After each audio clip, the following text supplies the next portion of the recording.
오늘도 본당뿐만 아니라 분당과 상계와 부천과 하안과 일산 또 수도원과 사랑의 집에서 신령과 진정으로 예배드리는 여러분들의 삶 속에 하나님의 은혜와 축복이 넘쳐나기를 먼저 축원합니다. 오늘도 귀한 축복의 송으로 우리들의 영감 어린 찬양을 드린 갈릴리 성가대의 찬양에 먼저 감사를 드립니다. 인간은 누구나 완전한 것을 추구합니다. 지식을 쌓고 경험을 축적을 하고 이 모든 인간의 노력들이 추구하는 것이 있다면 그것은 인간으로서의 하나의 완전성을 위하여 노력하는 것이라 할 수 있습니다. 미국의 사회심리학자인 스테판 커비라고 하는 사람이 그의 저서에서 중심이 되는 리더십의 원리라는 책에서 모든 인간의 4가지의 원리를 추구하는데 이 4가지의 원리가 충족될 때에 인간의 삶의 질은 완전성에 도달한다고 이야기하면서 첫 번째로 그것은 바로 안전성이다 라고 이야기합니다. 삶의 안전성, 개인의 안전성, 내 가족의, 내 공동체의 안전성이 보장이 될 때에 우리의 삶이 완전해질 수가 있다. 두 번째는 안내와 지침서 같은 것이 있게 될 때에 내 삶의 원리와 규칙과 규준이 있게 될 때에 그것을 통하여 내 삶이 안내를 받게 될 때에 우리의 삶은 완전한 질의 삶의 질에 도달할 수가 있다. 세 번째는 지혜라고 하는 겁니다. 우리의 삶이 어디로 가는지, 어디로 가야 할 것인지 나의 삶에 가는 방향을 내 지혜를 통하여 바르게 파악하고 알게 될 때에 우리의 삶은 완전해질 수가 있다. 네 번째로 우리의 삶 속에 물질의 파워, 정신적인 파워, 이성의 파워, 지식의 힘이 있게 될 때에 우리의 삶은 완전해질 수 있다고 스테판 커비라고 하는 사회심리학자가 그의 저서에서 역설하고 있는 것을 읽을 수가 있습니다. 그러나 아무리 이러한 것들이 우리의 삶 속에 충족되어진다 할지라도 우리의 인간은 완전해질 수가 없다는 것이 성경에서 우리에게 말씀하고 있습니다. 예수님께서 이 땅에 오셔서 우리를 데려가실 때까지 예수님과 같은 형상으로 변화되기 전까지는 인간의 불완전성은 멸할 길이 없다는 것이 성경이 우리에게 가르쳐주는 사실입니다. 감리교회 시조 되시는 웨슬레 선생님은 우리 감리교회 교리 가운데 어떻게 해야 그리스도인들이 완전해질 수 있는가 교리로 가르쳐 주셨는데 예수를 영접한 사람이 말씀 안에서 기도 안에서 배우고 성장하고 살게 될 때에 칭의를 얻게 되고 저스티피케이션이 되고 그것 다음에 계속적으로 지속적인 노력을 하게 될 때에 예수님이 이 땅에 오시는 날 우리의 삶이 영화롭게 될 수 있다고 웨슬레 선생님은 감리교회의 신학을 통해서 우리에게 말씀하신 것을 알 수가 있습니다. 인간은 다 완전해지기를 원합니다. 불완전하고 불안한 존재보다는 완전해지기를 원하는 것이 모든 인간의 공통적인 욕구요 바라는 소망입니다. 예수님께서도 산상수훈에 마태복음 5장 14절 48절 말씀하에 말씀하시기를 그러므로 하늘에 계신 너희 아버지의 온전하심과 같이 너희도 온전하라고 말씀하십니다. 오늘 본문의 말씀도 너희가 이 세상의 것들을 완전한 것처럼 온전한 것처럼 자랑하지 말지라 다시 말하면 완전한 것으로 여기지 말라고 오늘 본문의 말씀은 우리에게 말씀하고 계십니다. 너희가 이 세상의 것들에 자랑하는 것 육신의 정욕이나 악목의 정욕이나 이생의 자랑이 아니라 이것이 너희에게 완전한 것을 가져다 주는 것이 아니라 하나님의 뜻대로 사는 삶, 하나님의 말씀 안에 거하는 삶이 될 때에 너희의 삶이 완전해진다고 오늘 요한일서 기자는 우리에게 말씀해 주고 계십니다. 육신의 정욕이 무엇입니까? 육신의 정욕이란 것은 자연적인 것에부터 발생하여 자연적인 것에 귀속당하는 것을 의미합니다. 다시 말하면 육체에 예속당하는 것을 의미합니다. 먹고 마시고 자는 것, 이것을 위하여서 사는 삶, 이것이 바로 육신의 정욕에 지배되는 삶입니다. 안목의 정욕이 무엇입니까? 잘못된 가치관에 따라 사는 삶을 이야기합니다. 이러한 사람들은 겉으로 드러나는 것, 말을 가지고 판단하고 그런 것을 따라가는 삶입니다. 눈에 띄고 멋지고 웅장하게 보이는 외형적인 것에만 가치를 두고 그것으로 인하여 즐거워하며 허영심에 가득 찬 삶, 바로 안목의 정욕에 지배하에 사는 삶입니다. 이생의 자랑이라는 것이 무엇입니까? 자기의 영광을 의미합니다. 야망과 다른 사람을 무시하는 태도를 의미합니다. 물질의 부요함, 소유에 대한 자랑을 통한 다른 사람을 무시하는 삶의 태도, 이것이 바로 이생의 자랑에 지배하에 있는 삶입니다. 성경은 우리 인간의 삶을 두 가지로 분류합니다. 한 종류의 인간은 사람의 형성을 자연적으로 보고 인간의 기능도 자연적으로 형성된 자연적인 역할로 이해해야 하는 자연적인 인간관입니다. 눈이 있으니 보고 즐거워하고, 입이 형성되었으니 말하고 노래하고 마시고 먹고, 두뇌가 형성되었으니 생각하고 배운다는 논리의 삶, 자연의 법칙과 원리에 따라 사는 삶, 자연적인 인생관. 또 다른 하나의 삶이 있는데 그것은 다름이 아니라 인간의 형성과 기능에 하나님의 섭리를 개입시키는 삶을 이야기합니다. 나의 형성은 자연적인 소산이 아니라 하나님께로부터 나온 것이고, 나의 기능은 하나님의 부르심을 받은 종으로 섭리와 도구로서 살아간다는 믿음의 삶, 하나님의 전적인 섭리에 이끌려가는 삶, 이것이 바로 성서적인 인간관입니다. 그러기에 오늘 본문 말씀에 세상의 모든 것이 육신의 정욕이나 안목의 정욕이나 이생의 자랑이나 이 모든 것은 하나님께로부터 나온 것이 아니라 세상으로부터 왔으니 너희는 이것을 쫓지 말고 썩어져가는 것을 따라 그것이 마냥 고귀한 것처럼 따라가지 말고 행하는 고귀한 삶을 살아가라고 오늘 성경은 우리에게 말씀해 주고 있습니다. 예수를 믿는다고 하면서, 예수님의 제자라고 하면서도 육신의 정욕이나 안목의 정욕이나 이생의 자랑이 마치 삶의 방향인 것처럼, 삶의 목표인 것처럼 그리스도인의 잘못된 자리에서 그것이 만약 삶의 목표인 그냥 닮아가는 우리들의 삶은 아닙니까? 오늘 이 시간 본문의 말씀에 의거하여 그리스도인들의 잘못된 자리가 어떠한 자리냐, 그곳에 나와서 하나님의 부르심에 합당한 삶을 살아가게 될 때에 우리의 삶에 복된 삶이 되고 우리의 삶이 기쁨이 넘치고 만족이 넘치는데, 그리스도인들의 잘못된 자리가 어떠한 것인가, 본문의 말씀에 의거하여 몇 가지로 나누어 영적인 은혜를 나누고자 합니다. 첫 번째로 교만의 자리입니다. 자만의 자리입니다.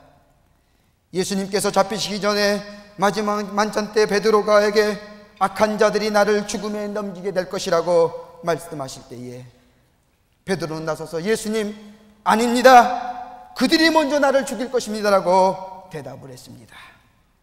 그때 예수님께서 베드로의 자랑과 교만한 마음을 아시고 사탄이 너를 넘어뜨리려고 한다고 책망하셨습니다. 그 결과 베드로는 예수님을 3번씩이나 부인하는 결과를 가져왔고, 그의 자만과 교만으로 인하여 수치와 아픔을 당하는 결과를 초래했던 것을 알 수가 있습니다. 사울왕은 어떠합니까? 하나님 앞에서 기름 부음 받은 이스라엘의 초대 왕이었습니다. 겸손한 자의 모습으로 기름 부은 왕이었습니다. 그러나 모든 사람들이 그를 받들어 섬기자 사무엘하 13장 10절부터 15절에 있는 말씀을 보면 전쟁을 앞두고 하나님 앞에 제사를 드리려 하는데 사무엘 선지자가 늦게 오자 그가 대신하여 하나님 앞에 제사를 드렸습니다. 늦게 낭도한 사무엘이 그 모습을 보고 말하기를 여호와께서 왕에게 명하신 바를 왕이 지키지 아니하셨으므로 그 마음에 맞는 사람을 구하여 그 백성의 지도자로 삼으셨느니라. 저주와 핀잔의 말씀을 사울에게 한 것을 알 수가 있습니다. 교만함 때문에, 남을 대신하는 자리 자기의 교만 때문에 사울왕의 마지막은 비참하고 처절한 최후를 맞이했던 것을 알 수가 있습니다. 그의 마음속에 겸손함보다는 자기를 내세우는 교만함, 자기의 교만함이 자리 잡았기 때문에 그의 생애는 비참했던 것을 알 수가 있습니다. 자신의 공적이나 자신을 높이는 자, 그런 우리의 삶은 분명히 실패하고 좌절하고 어려움 가운데 절망 가운데 빠져든다는 것은 성경을 통해서 우리에게 수수히 말씀하고 있습니다. 아담과 이브가 왜 에덴 동산에서 추방당했습니까? 다름 아닌 교만함 때문이었습니다. 하나님과 같이 되려는 교만함, 먹음직스럽고 보안짐스럽고 지혜롭게 할 만큼 다름 아닌 육신의 정욕과 안목의 정욕과 이생의 자랑 때문에 하나님의 영원한 처소에서 추방당하는 아픔을 겪게 되었습니다. 바벨탑의 사건은 우리에게 무엇을 교훈하고 계십니까? 인간의 교만함 때문에 하나님과 같이 되려고 하는, 높아지려고 하는 교만함 때문에 그 결과 나눔과 싸움과 분쟁이 있게 됐다는 사실을 바벨탑의 교훈을 통해서 우리에게 성경은 말씀하고 있습니다. 출애굽기서에 보면 자신의 교만함 때문에 문둥병에 걸려서 쫓겨난 모세의 누이 동생 미리암의 삶을 통하여 우리에게 귀한 교훈을 줍니다. 모세를 비방하고 자기도 모세처럼 될 수 있다고 하는 오만함, 교만함, 자만함에 문둥병이 걸려서 성 밖으로 내쫓임을 당하는 삶을 살았던 미리암의 삶을 통하여 인간의 교만함은, 인간의 자만함은 바로 하나님의 저주와 멸망을 받는다고 하는 사실을 우리에게 분명히 가르쳐주고 있습니다. 사도 바울은 말씀하기를 우리가 무슨 일이든지 우리에게 난 것 같이 생각하여 스스로 만족할 것이 아니라 우리의 만족은 하나님께로부터 나느니라. 겸손한 삶, 하나님 앞에서 겸손하게 무릎 꿇는 삶, 남을 나보다 귀하게 여기는 삶, 자기를 낮추는 삶, 이것이 바로 하나님의 뜻대로 살아가는 삶이요, 이런 삶을 살아가게 될 때에 우리의 삶에 풍성한 열매와 기쁨과 만족이 있다고 하는 사실을 성경은 우리에게 말씀해주고 있습니다. 교만함과 자만은 우리에게 형식주의를 가져옵니다. 내가 뭔가 잘났을 때에 내가 그렇지 못하면서도 그렇게 되려고 하는 형식주의를 우리에게 가져다 줍니다. 형식주의는 내용이 없습니다. 결과가 없습니다. 열매가 없습니다.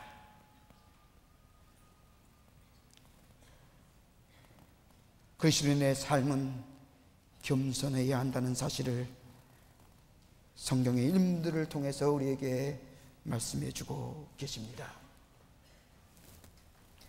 단체 신채호 선생님께서 세수를 하실 때마다 옷을 물에 적시셨다고 합니다. 만주에서 만명생활을 하실 때에 그를 모시고 있던 춘원 이광수 선생님이 이 신채호 선생님에게 조언을 했다고 합니다. 선생님, 고개를 좀 숙이시고 세수를 하시면 옷이 좀 덜 적습니다 라고 조언을 하자 단체 신채호 선생님께서 뭐라고? 내가 저 미물에게 고개를 숙여야 해? 세숫대와 같은 미천한 물건 앞에 머리를 숙여야 하냐? 하면서 역정을 내셨다고 합니다.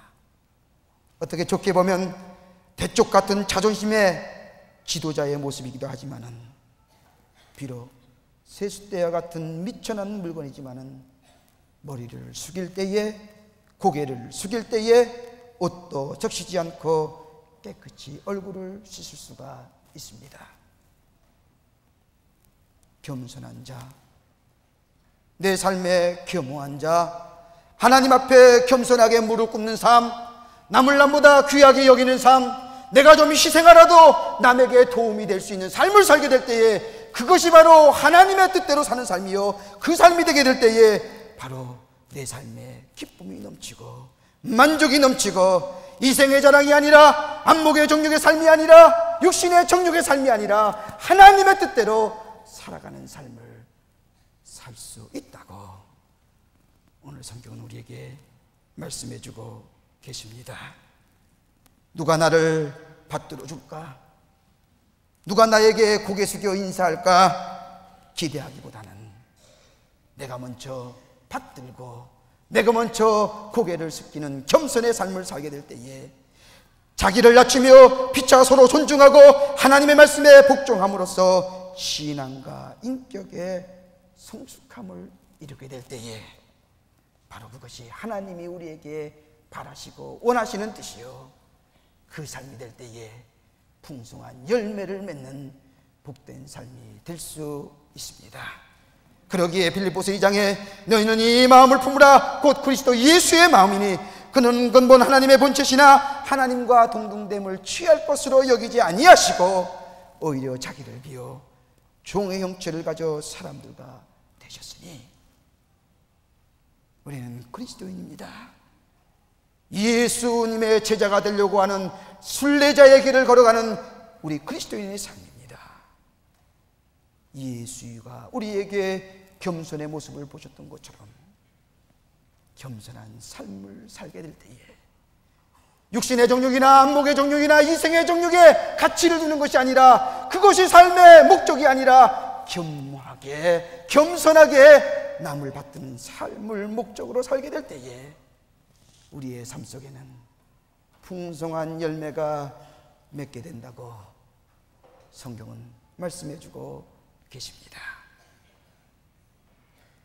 두 번째로, 그리스도인들의 잘못된 자리는 안일한 자리입니다. 안일주의에서 나와야 합니다. 한국 경제가 대단히 어렵다고 합니다. 밖에서 보면 우리가 피부로 느끼는 것보다 밖에서 말하는 것이 더욱더 심각하고 더 어렵게만 느껴집니다.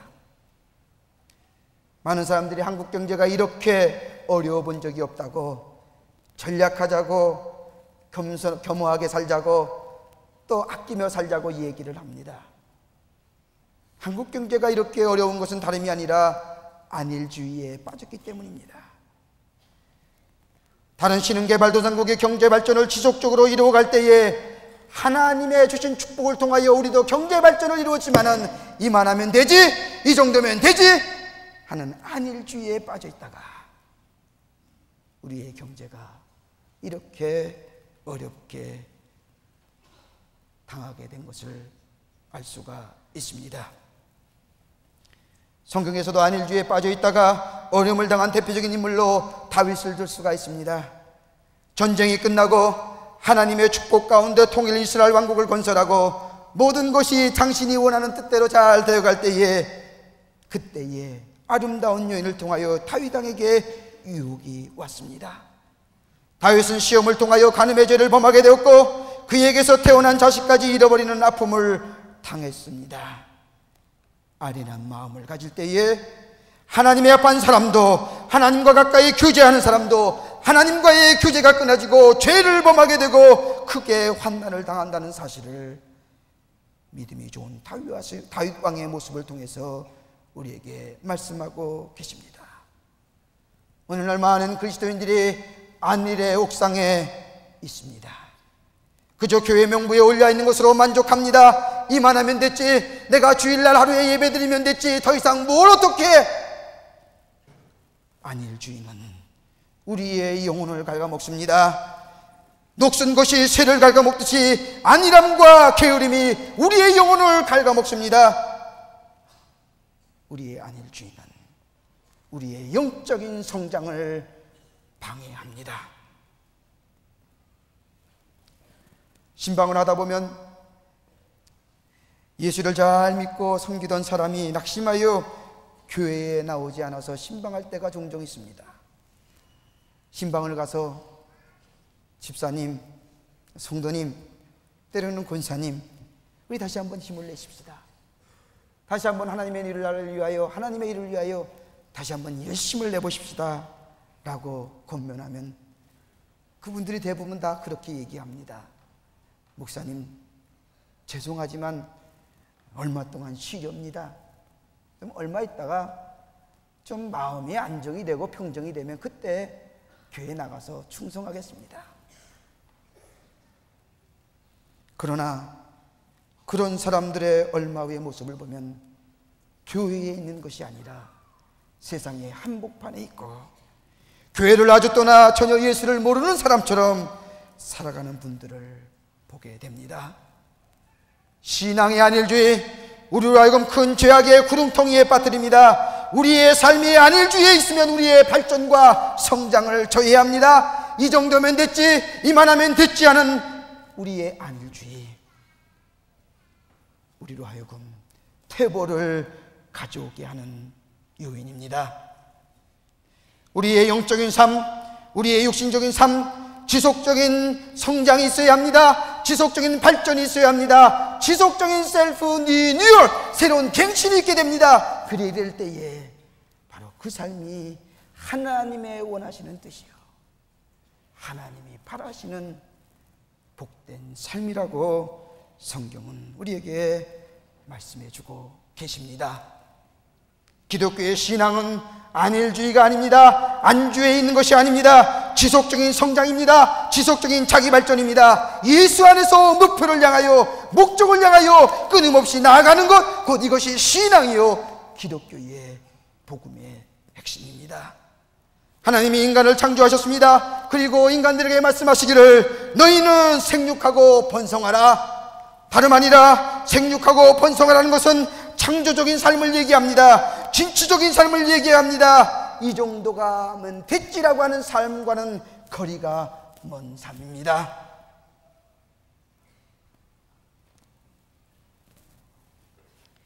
이번 졸업식에 참석하면서 저희 친구들에게 그러한 질문들을 많이 받았습니다. 어떻게 그 광림교회는 지속적으로 한 번도 스탑이 없고 그렇게 지속적으로 성장하느냐? 그 이유가 뭐냐? 그 모티베이션, 동기가 무엇이냐? 그렇게 물어볼 때에 저는 그런 대답을 했습니다. 광림교회는 하나의 목표가 끝나면 새로운 목표가 생깁니다. 새로운 목표가 달성이 되면 그 다음에 또 다른 새로운 목표가 생긴다. 안일주의와 안주하려는 신앙이 아니라 진취적이고 복음의 핵심 안에 거해서 나아가는 진취적인 교회이기에 광림교회는 성장이 멈출 수가 없다라고 대답을 했습니다. 여러분 보십시오. 아름다운 성전을 개축하고 스테인글라스가 생기며 아름다운 파이프 오르간이 조성될 때에 우리에게 새로운 갱신의 모습을 보여줍니다. 이것으로 만족하는 것이 아니라 우리에게 하나님께서 목표하신 새로운 목적과 목표가 있고 그것을 향하여 나아가게 될 때에 우리의 삶은 새로운 갱신이 일어나고 우리의 삶 속에 새로운 혁신이 일어나고 변화가 일어나고 바로 그 삶이 하나님의 축복을 받는 복된 삶이라고 하는 사실을 우리는 말씀을 통하여 교훈받을 수가 있습니다. 여러분의 삶도 마찬가지입니다. 우리의 삶도 마찬가지입니다. 이 정도면 됐지가 아니라 말씀을 부여잡고 하나님의 부르심에 합당한 뜻을 안에서 목표와 목적을 향하여 안일주의에 빠져있는 것이 아니라 성장하며 나아가는 삶이 될 때에 풍성함과 풍요로움과 기쁨과 만족이 넘치는 복된 삶이 되게 될 줄을 믿습니다. 끝으로 그리스도인들의 잘못된 자리는 세속주의입니다. 롯이 그 좋은 예입니다. 창세기 13장의 말씀을 보면 롯은 삼촌 아브람과 헤어졌습니다. 롯은 악하고 음란한 도성인 소돔과 고모라에 들어갔습니다. 한때 롯은 그곳에서 많은 부의 축적과 명예를 가진 것 같았지만 결국 얻은 것보다 잃은 것이 더 많았습니다. 그의 아내와 딸들은 그 제약된 사회에서 빠져나올 줄 몰랐고 롯 자신도 거의 하나님을 잊어버리는 자가 되었습니다. 그 결과 롯의 아내는 소금 기둥이 되어버렸고 사위는 불타 죽었고 롯에 가졌던 모든 재산은 불타버리는 결과를 초래했습니다. 야곱의 삶도 마찬가지입니다. 삼촌 라반의 집에서 인간의 간교한 꾀를 가지고 자기의 부의 축적을 위해서 세속적인 삶을 살게 될 때에 그의 삶에는 의미가 없습니다. 가치가 없습니다. 불안과 공포만 있습니다. 무거운 삶의 고통만이 계속되어져 가는 삶의 연속이었습니다. 오늘날 우리들의 삶은 이와 같지는 않습니까? 한순간에는 세상에 섞여 살고 한손에는 교회를 붙잡고 하나님을 붙잡고 사는 삶은 아닙니까? 세상의 비탈길에는 하나님과의 깊은 영적인 교제가 없습니다. 기쁨이 없습니다. 기도가 없습니다. 만족함이 없습니다. 하나님만에 거하게 될 때에, 내가 예수 안에, 예수가 내 안에 있게 될 때에 만족과 기쁨과 평안함이 있는 것입니다.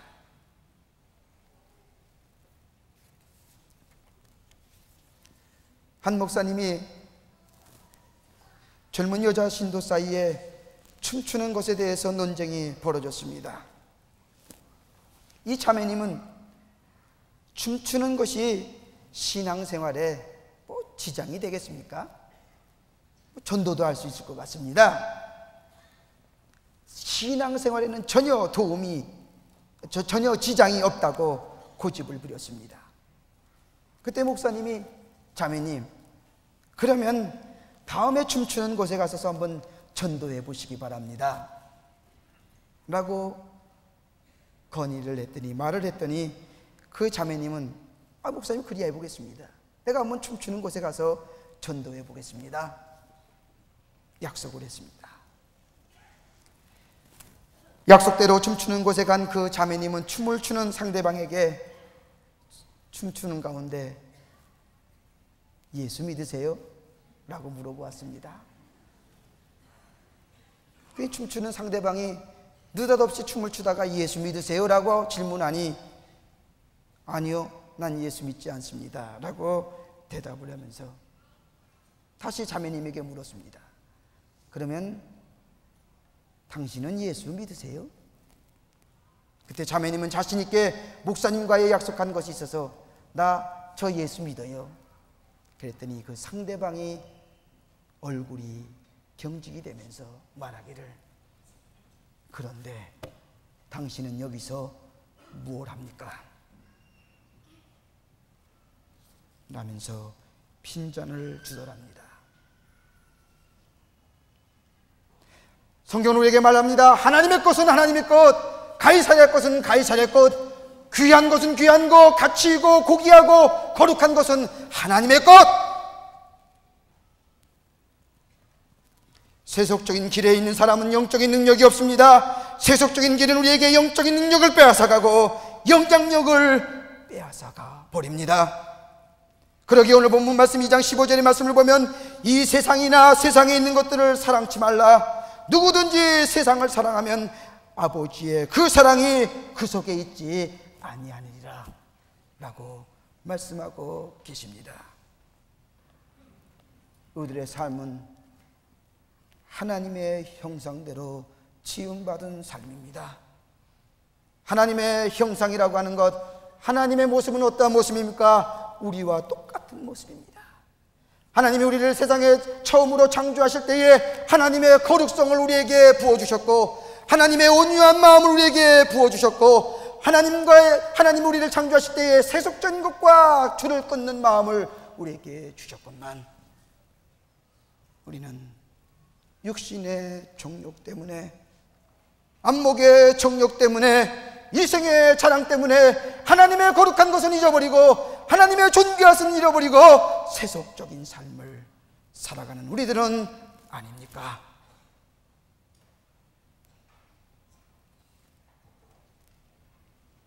물질에나 명예나 건강이 우리의 삶에 도움이 될 수 있는지언정 그것이 삶의 고귀한 가치가 의미가 될 수가 없습니다. 세속적인 삶이 우리로 하여금 참된 기쁨과 만족은 줄 수가 없습니다. 그리스도인의 삶은 세상의 그 어떤 사람의 삶보다 기쁨이 넘치고 즐겁게 살아야 합니다. 물질에 많고 조금이 아니라, 명예에 높고 낮음이 아니라, 예수가 내 안에 계시고 내가 예수 안에 있게 될 때에 우리의 삶은 기쁨이 넘치고 만족이 넘치고 평화가 있고 그리고 열매를 맺는 삶이라고 우리에게 말씀하고 계십니다. 물질과 명예가 내 속에 참된 기쁨이 주는 것이 아니라 예수 그리스도의 은혜가 내게 기쁨이 주고, 예수 그 속의 은총이 내게 만족을 주고, 예수가 보호하시고 인도하시는 손길이 내 가운데 있기에 나의 삶은 풍성한 열매를 맺을 수 있다고 오늘 성경은 우리에게 말씀해 주고 있습니다. 육신의 정욕, 안목의 정욕, 이생의 자랑, 이것은 우리로 하여금 하나님과 멀어지게 하는 것들입니다. 우리는 이 삶의 비탈길에서 나와 예수 안에 거하는 삶, 하나님이 우리를 불러주시고 하나님의 명하신 명령대로 살아가는 삶, 그 속에 기쁨이 있고 만족이 있고 열매가 맺혀지는 그런 복된 삶을 살아가야 될 줄 믿습니다. 사랑하는 성도 여러분, 육신의 정욕의 자리에서 뛰쳐나오십시다. 안목의 정욕의 자리에서 뛰쳐나오십시다. 이생의 자랑, 교만함과 자만한 마음, 안일주의 세속적인 길에서 뛰쳐나오십시다. 그리고 하나님의 원하시고 바라시는 뜻이 무엇인가 분별하면서 그 뜻 안에 살아가십시다. 그 속에는 참된 기쁨이 있습니다. 만족이 있습니다. 평화가 있습니다. 열매가 있습니다. 육신의 정욕과 안목의 정욕과 이생의 자랑의 자리에서 뛰쳐나와 하나님의 뜻 가운데 하나님이 원하시고 바라시는 뜻을 이름으로 말미암아 정말로 풍성한 열매와 기쁨과 만족을 이루시는 여러분들의 복된 삶이 되시기를 주님의 이름으로 간절히 축원합니다. 기도하겠습니다. 사랑과 은혜가 충만하신 여호와 하나님 아버지, 부족하고 연약한 저희들 하나님께서 제자로 삼아주시고 말씀 안에 거하게 하심을 감사합니다. 육신의 정욕을 버리게 하여 주시고 안목의 정욕을 벗어버리게 하여 주시고 이생의 자랑을 벗어버려서 하나님이 원하시고 바라시는 뜻이 무엇인가 그 뜻 안의 삶으로 말미암아 하나님의 축복과 기쁨과 만족을 누리는 저희들의 귀한 삶이 되게 하여 주시옵소서. 성령께서 도와주시고 인도하여 주시고 보호하여 주시옵기를 원하오면서 예수님의 이름으로 간절히 기도하옵나이다. 아멘.